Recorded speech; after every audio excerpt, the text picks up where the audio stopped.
Hey everyone, it looks like I'm the one that needs the Apple box today, and well, we just can't afford them, but maybe we can after you visit our sponsor, because this episode is sponsored by Dollar Shave Club, and we'll tell you about them in a bit, but first we have to give a warm, Mumble mouth, ooh, nice. cuddly welcome to this mumble mouth, giraffe-necked, ass-eating, responsible, and caring father, Shivy. Shivy, welcome back. How have things been? We're both married. Not that I got married recently, but you're about that life now. I'm still so freshly married that I literally fucking forgot to put the ring on today. You just called me out in front of everyone. And oh, you don't have it on? She's gonna be pissed. I forgot to put it on. I honestly, I didn't know, so I wasn't trying to put you on Please, Shivy, stop. Okay, how's the baby? How's the baby? She's great. Ren's great. She turns 8 months this week. Super cute. If you're not ready for kids, it's a lot of work. Don't have them. Just don't. Okay. But it's a lot. But she's great. Thank you guys. Let's do this. Anyway, since I'm here today, Ricky obviously thought it would be perfect to cover some gaming news. Mm-hmm. And we've been all fired up about this recent Call of Duty drama. But then, out of nowhere, I mean literally today, the gaming community was thrown headfirst into the world of contractual legal drama. Early Monday morning, this Tfue story. That's how I say Tfue. I say Tfue. Tfue? But I don't know how to, I've never heard anyone say it. I will go to. Well, we can trade back and forth. No, but at least one of us will get it right. Of course. The story is completely taken over and we have to put Call of Duty on hold just for a minute and we'll get back to that later in the episode. Yeah, it's not really that exciting anyway. It's just, it would have been a fun headline to tell people that it's canceled. Call of Duty, everything is the canceled culture as of like a month ago or something is. I think you're confusing two different cancel cultures, but we'll get to it. Anyways, we have to assume that at least some portion of people watching this, they have no idea who Tfue is. And we're gonna try to summarize this whole entire story as best and as briefly as we can, because literally as we're filming this video, the whole thing is still developing and playing out. So things are gonna change. It could change between editing this. And this week, it's definitely there's gonna be updates. So let's just run through exactly what happened and where this all started. And also the updates that we've seen or heard since the news broke Monday morning. Tfue, or Tfue, I'm so sorry everyone. His real name is Turner Tenney. He's a 21-year-old Twitch streamer / YouTuber / Fortnite star who now rivals people like Ninja. As far as on some days he outperforms him. Yeah, considering fame and prominence in the world of gaming superstardom, he's up there. He's right there. And it's almost entirely because of Fortnite. A little over a year ago, he signed to the gaming / esports organization FaZe Clan, which has members representing multiple games on a competitive level. In the years since signing to FaZe Clan, Tfue's popularity has grown an incredible amount, just insane numbers. Mm-hmm. And it would be hard to say that joining FaZe wasn't a huge part of that, considering that they're the organization that was already well established while he was not. They're popular and basically through marketing at him and knowledge, by simply announcing that he's been signed. Basically they say like, welcome FaZe Ricky, and you just get immediately famous. Just a huge following. Yeah. So in addition to collaborative streams with their popular players, initially helping them through the door of the competitive Fortnite tournaments. You can't say they didn't do something for it. Yeah, so I watched, I don't know if we're gonna mention it, but Keemstar's video. And yeah, we do bring it up because of the interview, yeah. Cool. So obviously Tfue was extremely talented at the game. He's one of the best players. Yeah. He's an entertaining character. You know, he is not as bubbly and as poppy as Ninja, but he's good. So those traits definitely took him above and beyond, not just a simple signing, but you know, he's a personality. Yeah. But basically, this rise to fame happens to coincide conveniently with his signing to the FaZe Clan. Yeah. A year goes by, Tfue is winning tournaments, he's getting millions of views, and a lot of subscribers on Twitch, paid subscribers. And everything seems fine. Another Fortnite millionaire has been thrust into the world. And everyone seems happy. Sure. Then on Monday of this week, the curtains, they were pulled back on the business of esports and oh my God. One of its more popular organizations. And this is because news broke that Tfue was suing FaZe Clan over what seemed like some pretty damning charges. It's also another not so shocking realization that digital creators are extremely mainstream, because this story broke on the fucking Hollywood Reporter. And that's an industry site / magazine whose most avid readers, I can guarantee, do not know who Tfue or FaZe Clan are and probably don't care. A bunch of them probably went home tonight and were asking their kids about it. Still, it's pretty crazy to see what would typically amount to internet drama, despite having an actual lawsuit behind it, spilling into the mainstream. Anyways, the headline read, Esports Pro sues gaming organization FaZe Clan over oppressive contract. And here's the details laid out by the Hollywood Reporter who interviewed Tfue for the story and had access to and posted the full legal complaint filed by his lawyer.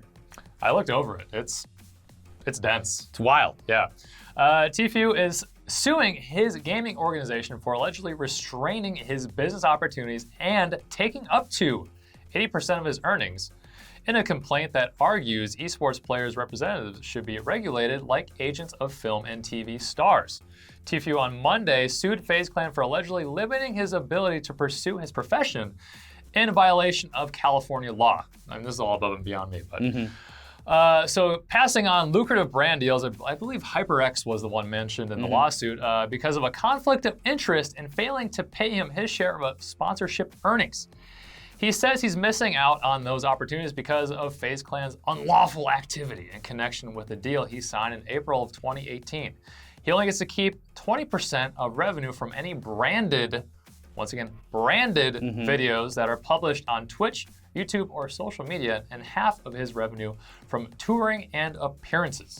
So it also goes on to say that, quote, not only does FaZe Clan take advantage of these young artists, it jeopardizes their health, safety, and welfare, and that Tfue himself said that FaZe Clan pressured him to live in one of its homes in the Hollywood Hills with other young YouTubers, where he says he was given alcohol before turning 21.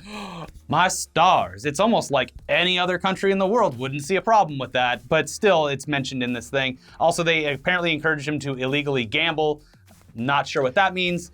His lawyer added that, quote, FaZe Clan also continuously pressured and encouraged Tenny and others to undertake dangerous stunts while performing in videos. During one video, Tenny suffered an injury to his arm while skateboarding, which resulted in permanent disfigurement. Looks fine to me, but could be a scratch. I got scars all over my body from BMX and skateboarding. I mean, Shroud rode a scooter and broke his elbow, so anything can happen. Anyways, this note, there's one note to this whole thing that's being less reported on, and it's probably legally the worst part for FaZe Clan if the claim's accurate, because the document states that FaZe Clan's agreements are illegal because they're acting as an unlicensed talent agency and they don't hold the requisite talent agency license, which, if that's true, that's gonna cause a lot more problems for them than just this lawsuit. Yikes, that might be a problem for other organizations. I saw a joke on Twitter. It's not Game of Thrones right now. It's Game of Orgs, as in organizations. Okay. We don't talk about Game of Thrones on this show, Shippy. Sorry. I watched that episode. Shut up, you didn't. Anyways, in a reaction to the news of the filing, FaZe Clan issued a response online which states, "We're shocked and disappointed to see the news of Tfue's press article and lawsuit. Over the course of our partnership with him, which began April 2018, FaZe Clan has collected $0 tournament winnings, $0 Twitch revenue, $0 YouTube revenue, and $0 from any social platform." It continues. "In fact, we've only collected a total of $60,000 from our partnership, while Tfue has earned millions as a member of FaZe Clan. While contracts are different with each player, all of them, including Tfue, have a maximum of 20% to FaZe Clan in both tournament winnings, as well as content revenue, with 80% to the player. In Turner's case, neither of those have been collected by FaZe Clan. We're proud of what we've accomplished together over the past year with Turner, and will continue to support him." Yeah, so. Wow. Those statements were also said again on an episode of Drama Alert, where Keemstar interviewed FaZe Banks, the owner of FaZe Clan, who added that Tfue was never pressured to drink, do stunts, and that Tfue has already been a drinker before coming to their house. Yeah, which, again, not odd. Technically illegal, but not strange that someone under the age of 21 would drink or be a drinker or be offered a drink. It just is part of this lawsuit that paints them in a very bad way. Just something to tack on, I guess. Yeah, it's a tactic by obviously his legal people to be like, okay, we're gonna paint them in the worst light possible. They might be right or wrong about all this. Again, this is all brand new, but underage drinking, not really a huge thing. That's not the point of this video. Now, okay. Shibby? Take it away. Shibby, I'm gonna have to go on a little bit of a rant here, so I'm sorry. I need some G Fuel. That better not be Tfue bubblegum popcorn or something like that. Whatever the fuck those flavors are. This is cherry limonade or sour. We're not sponsored by fucking G Fuel. You gotta stop. We're sponsored by Shibby. Dollar Shave Club. Okay, anyways, I'm gonna go on a little bit of a rant because I have somewhat limited insider knowledge into the wide world of digital influencer relations, contracts, brand deals, and so on. I'm gonna attempt to speak to some of the claims that are brought up here and try to make sense of them. Now, first and foremost, I have literally never in my entire life heard of an 80-20 split where the organization takes 80% and the talent takes 20%. That is the worst deal I've ever heard of, and it's almost always the exact opposite of that, where the org or your reps or whoever, they take 15 to 20% and the talent takes 80%. And that's for any deal, brand deal or whatever. If that is honestly the deal that they had for anything with any of their talent, that's a really, really bad deal, and it is very bad from the outside looking in to hand that to anyone and say, sign it. But in fairness, as bad as that potential deal is, if it's true, I mean, Tfue, he willingly signed the contract. Is the contract illegal? I have no idea. I think that's what they're trying to prove here, but it's just the worst deal that I've ever heard of. And now, to be fair, during the Drama Alert interview, Banks, he stated that the deal was 80-20, but with 80% going to Tfue, that would make a lot more sense. That would be industry standard, basically. But that's not what is alleged in the dispute. Aside from all that, the dots are not connecting there. Aside from all that, it's important to point out that when the team says that they've taken $0 from tournament winnings or $0 from YouTube, Twitch, social revenue, well, yeah, I mean, that makes sense because according to the court documents, it indicates that the deal is specifically for branded videos and streams, which means they would take a percentage of the deal for getting Tfue branded sponsorships for his videos. This has no effect on the revenue that he gets directly from YouTube or Twitch by people watching pre-roll ads or being paid Twitch subs. And obviously it wouldn't affect his tournament winnings. And even says there that they admitted that they were gonna take a certain percentage of tournament winnings and stuff, but they didn't.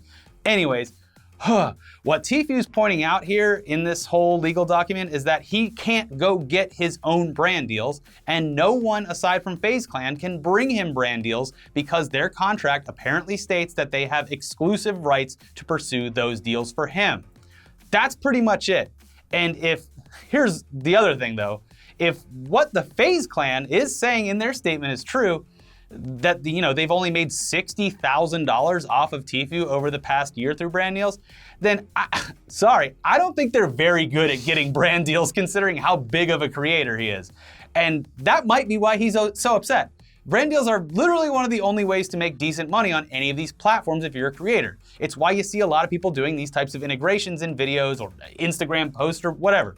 Regular pre-roll ads, they pay like shit. No one's making money off of that unless you're getting millions and millions and millions and millions of views. And with someone as big as Tfue, there are potentially hundreds of thousands, if not millions of dollars on the line that brands are more than likely willing to pay him to mention or do videos based on their product. I mean, example, look at Ninja. It was reported a few months back that EA had paid Ninja $1 million to play Apex Legends. If FaZe Clan only made $60,000 for the year that they had Tfue signed, it means that regardless of who got this cut, they've only been able to get him a total of $75,000 worth of brand deals over the course of a year. And as indicated on the Drama Alert episode, that whole interview, that was for 2 brand deals. So 2 brand deals in about a year for one of the biggest gaming influencers. Hey, listen, pretty low. That's all I'm gonna say. It's easy to see why Tfue is upset. And again, I'm only basing this off of the info that's out there. This is, from Banks' mouth, from the official statement, and from the legal documents posted on Hollywood Reporter. More info might come out, things might change, even as the video goes up, but there you go. There's a lot sitting on the table for this kid. I mean, I think that's the most damning thing is where Ninja could go out and get $1 million to play XYZ new game for a day or two, whatever, and then Tfue was like, "What? Can I play something? What about me? Like, hey, people who rep me, like, can we get these deals?" And they're like, "No." So I get that part. That's definitely the It's biggest. a real like hop, skip, and a jump between the two parties, this whole story. I keep going like, okay, man, but then here was, and like the biggest thing for me is it's like, you have a dude who's this popular, granted, they definitely helped him with that popularity. 100%. But he's looking at potential millions of dollars that have been left on the table and not that he should be getting. He's in the spotlight. The spotlight does not last forever. No. This is his time to go out and make enough money to fucking disappear off the face of the earth afterwards. Yeah. And sure, he's making a ton, but he could be making a little bit more. For sure. I mean, that's the thing is these branded campaigns and that it appears that FaZe is not doing their part either bringing him in or offering, as a representation to get Yeah. brands in, bring them into him to give him more money. There's some sort of disconnect, and he is very upset with that, it Yes. appears. Okay. Anyways, speaking of brand deals, before we get into the Call of Duty news and some tidbits about The Division 2, Tom Clancy, and Memecraft, it's time to hear from this video's branded integration sponsor. Yeah. Sponsor, Yeah. Dollar Shave Club. Yeah. Do you want to have a smooth face like Ricky's and mine, even though I can't? You need to do some work on yours. Maybe this will help you. I am trying to grow more facial hair, and I don't know if Dollar Shave could help with that. No, they can get rid of it because it's genetic, and you're not going to be able to do any better than you can. Then obviously we have to shave. Yeah. Do you also shower and brush your teeth? I certainly hope so. So does Ricky. I hope you guys do too. Dollar Shave Club has everything you need to help you look, feel, and smell your best. Finding the best products is hard and unnecessarily expensive, but these guys make it easy, so easy. They have top shelf products and they do amazing things and deliver everything right to you on your own schedule. Yep. Shower products, oral care products, hair products, skin products, my favorite, butt wipes. Ooh. And obviously shaving products. Basically, if you got a body, they have you covered. Get everything you need for a clean face and a great shave with their new $5 starter set. You're going to receive their executive razor handle, a cassette of 4 razors, a 1-ounce tube of their Dr. Carver shave butter, and a 1-ounce tube of their Hawaiian ginger face cleanser. Join the club with one of their starter sets for just $5, and after that, the restock box ships regular size products at regular price. Support us by supporting our sponsors. If you need to shave, check them out. Get this great deal today at dollarshaveclub.com/itdaily. There's also a link right down there in the description. So there you go. Go check it out. It really helps them out. I'm just here to help. Dang, thanks, Jimmy. Yeah, You get $0 from this. You're just here I'm not sponsored. I'm just here to fill in, baby. I feel like I'm getting a little sweaty. Maybe Dollar Shave. I need some of that facial cleanser. I'm not even giving you 20%. I need promo code Shibby. Anyways. Okay, so what the hell is going on with Call of Duty, Ricky? There's a bit. Well, as you probably know, since 2005, Activision has released a new Call of Duty every single year without fail. This is basically the Madden or the FIFA of Because you're first-person going to buy it shooters. because you're too dumb to... don't get me started. This is not Tugs. Yeah. However, those titles have been created by a few different developers over the years, and it's mostly been a trade-off between Treyarch, Infinity Ward, with a company called Sledgehammer Games jumping into the mix and co-producing every now and then, such as Modern Warfare 3 back in 2011, before making their own little title, Advanced Warfare, a few years later. Since Sledgehammer Games came on, it's been a constant rotating release schedule between the 3 of these guys, with Treyarch handling all of the Black Ops titles, and all the other 2 guys getting what we call the scraps. Yeah. Well, this whole schedule is about to change because right now, there's currently no Call of Duty title officially announced for 2019. And it looks like the game Sledgehammer was developing for 2020 might be shelved in favor for, yet again, another Black Ops. So this is all coming from a report issued by Kotaku over the weekend with information that they gathered from several industry sources who've indicated that Activision informed developers this week that studios Raven and Sledgehammer, which had until now led the 2020 Call of Duty project, will no longer be in charge. Instead, Treyarch will lead development on a new Black Ops for 2020, so it's just shifted. It looks like for the time being, Sledgehammer and Raven will still be involved in the project, but only as a support studio for the game, and that they'll be, quote, transforming the work they've done on their own single-player story mode into a campaign for Black Ops 5. Campaign, huh? But it also means that the development cycle for Treyarch, it's way shorter than what they've worked with in the past. They just have 2 years to crank out a new game instead of 3, and if you count, if they didn't know about this beforehand, it's a year and a half basically. So that's a tight schedule. As far as what we know for Call of Duty this year, nothing's been officially announced, but all signs are pointing to some kind of new Modern Warfare title since Infinity Ward is developing it, and they're the ones responsible for that series of games. Or it could be a sequel to Ghosts, in which case the whole company could go under and Activision would go with it. I've heard it's rumored to be Cold War. No, that's what the Sledgehammer one was going to be. Oh, so it's not going to be that anymore. No, that's Treyarch is the rumor is Treyarch's doing a Modern Warfare or something like that. The Cold War one was Sledgehammer, and they're putting those elements into Black Ops 5, which will also be going back to Cold War. It's a big mess right now, and obviously this is just a couple of industry sources. Black Ops 4, lovely game. It's a great game. Put a ton of time into it. Not so much anymore, but it's very good. But I personally really enjoy Modern Warfare, not saying Modern Warfare, but like Division 2. We're going to talk about it shortly, but I've been playing a lot of that. Yeah. And I like it because it's modern, like I can have an M16. Like, to me, that just relates somehow, but. Yeah. Wow. All right, well, let's talk about Division 2 because we both play it. I've put in 300 hours. Yeah, I'm at like close to 200 if not. But you play on 2 platforms. You're crazy. Xbox and PC, so this affects a me. Goddamn commitment. We both really like it. It's really good. So you're just gonna have to deal with us talking about it. Sorry. Yeah. So last week, Division 2 released its first raid, an 8-man challenge called Operation Dark Hours.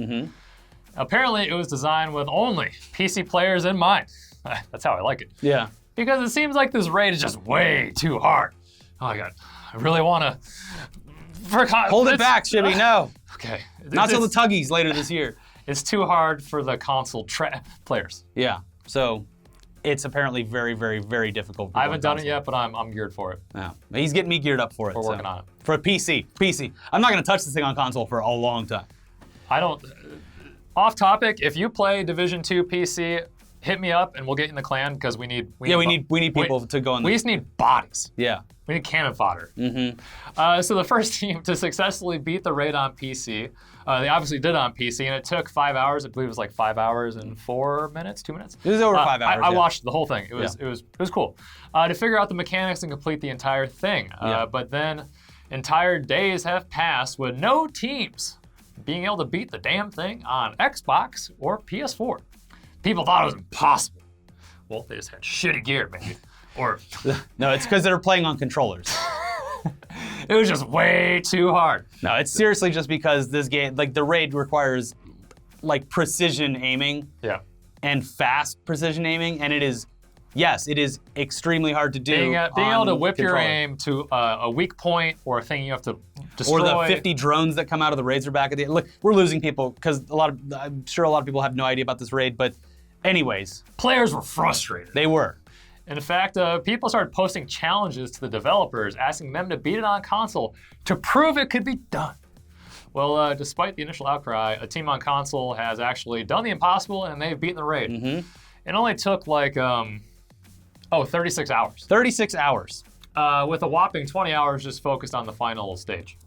Which is intense. Which took the PC team fairly like 2 or 3 hours. Yeah, to be fair, yeah. And that's the other thing too, is that it's crazy that we got a fucking team dropping in right now, helicopter overhead. But yes, the raid is extremely hard for people on console. I completely get all of that, and I'm already worried about playing it with my wife's father. I guess my father-in-law now. So my father-in-law, he really wants to play it, but it's going to be fucking impossible. And also, there's currently no matchmaking until they nerf it or whatever. But they already said they're going to bring it back. Yeah, good luck. I don't but yeah, it's totally doable on PC. I think once you figure out the mechanics and you're geared correctly and everyone works together, it might take some time, but you could do it. Console is going to be a different fucking beast. Like, unless they up the gear score on console or something like that, or just nerf it. I mean. Yeah, change the mechanics a little bit, then, maybe. But it's a pretty contentious topic right now. It's pretty nuts. Yeah, it's been fun to watch the subreddit. I mean, that's where I get all my division, because it's the common man can participate. Who uses forums anymore? No, screw that. But anyways, Division 2, it's great. Let me know if you want to join. I'm still playing all the time. Yeah, hit him up on Twitter. He'll add you on our PC clan. Got it. And before we go, it'd be silly to do a show about gaming news and not mention that the king of video games sales, I guess, though, they might have actually finally been dethroned. Oh, God forbid. For years, Tetris was the #1 best-selling game of all time, with the most recent figures, albeit from 2014, putting it at 170 million copies sold. But now, it looks like Minecraft might have taken the title from them, because on the day of the game's 10-year anniversary, it was announced that Minecraft had officially sold 176 million copies worldwide. That's more copies sold than people on Earth. Haven't checked the Earth's census in a while, but I'm pretty sure that every person on Earth has a copy of Minecraft. You can literally play that on pretty much any device. Even if Tetris had continued to add to their total in the past few years, Minecraft, they've done this in just 10 years. And Minecraft's going to undoubtedly continue to grow as more children are born. And, you know, the movie's coming out, so that's probably going to help sales. It's the perfect kids game. Yeah. Because people are having kids now that, like, not 10-year-olds, but people that played Minecraft are having kids that could be Minecraft age soon. So it's my daughter will never play Minecraft. I doubt that. She's gonna be straight to Call of Duty Black Ops 5. Okay. Anyways, pretty safe to say Minecraft, it's gonna be the king of video games for the foreseeable future, no matter how much that might piss people off. Sorry. I love Legos as a kid. I don't know about you. I probably would have played the shit out of Minecraft. Right? For me, it's just too. I don't like it. We had the cheap Legos. They weren't the same thing. It was like Mega Blocks and something like that. Yeah. Anyways, thanks Shippy for joining us. Go home and take care of your child. You're off duty now. Where can people follow you? Tell them your Twitter. Just @Shane. Oh, it's very easy. Okay. Just my name. If you want to support the show, check out our sponsors or head over to the Patreon and join up. Watch our most recent episodes, including the most hated video we've ever done about a show that we cannot say anymore, and also an awesome episode of Weekly Weird News about Florida Man with special guest host Danny Fernandez. I watched that too. It was good. Elliot's gonna be back next week. Calm down, unless he gets, you know, stolen by the hobbits in New Zealand. He's gonna be back next week, but until then, we have some more surprises in store, so we will see you soon. Thank you so much. See you guys. Bye.